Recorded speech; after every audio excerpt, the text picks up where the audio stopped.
Hi, I'm Rachel McMillan. I'm the Director of Clinical Services here at St Anne's Hospice that covers most of Greater Manchester. It's a real privilege to work in an organisation where the patient and their family are at the centre of everything that we do. It really is the ethos of hospice care. So last year, when we were invited to work with Helen Sanderson Associates on developing the Progress for Providers end-of-life tool, it was a real proud moment, not just for St Anne's but for hospices all over the country. At St Anne's, we've always believed that we treat people with dignity and respect as individuals and always strive to meet the wishes of patients at such a vulnerable and difficult time in their lives.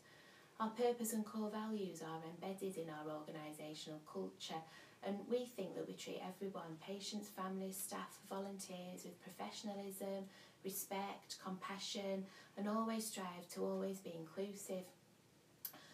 But after working with Helen and her team, it was apparent that we can do more.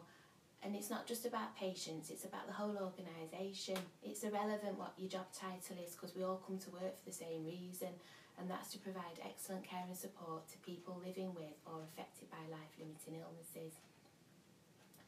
It's been really inspirational to see such a variety of staff who've been involved in the group work and the discussions facilitated by Helen and Michelle. And it's not just been for clinical staff, it's been for all our staff. And for it to be successful, everyone needs to buy into it. We've had some really lively debates and discussions about the tools that we can use to demonstrate person-centred care. And to help us identify them and effectively use person-centred practice, the staff need to engage and really understand what it means and how to use them. So in the first instance, we've chosen to look at the one-page profile, and our staff need to be confident to use them, and then we can roll it out to our patients and families. We know that the one-page profile is a vehicle to gain a better understanding in a relatively short time about what's really important to that person, and it can generate lots of conversation at all levels and also help us with that holistic approach to care. What we've found that it's not bureaucratic, it's not a tick box exercise, it's not form filling, but it enables and empowers our patients to give them the best possible care and hope to fulfil their wishes when they're approaching end of life. It also links with other tools out there such as advanced care planning. One of the other things that we've been looking at, and what's one of our strategic objectives, is about collaborative working. And for most organisations, for the organisation to be successful, we need to collaborate with other people.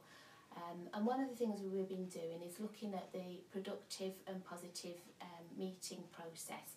Like lots of organisations, we work in quite a traditional way, but by using this process, it's enabled us to have a more effective and productive team, and that's been great, even though it's sometimes been quite difficult to embrace.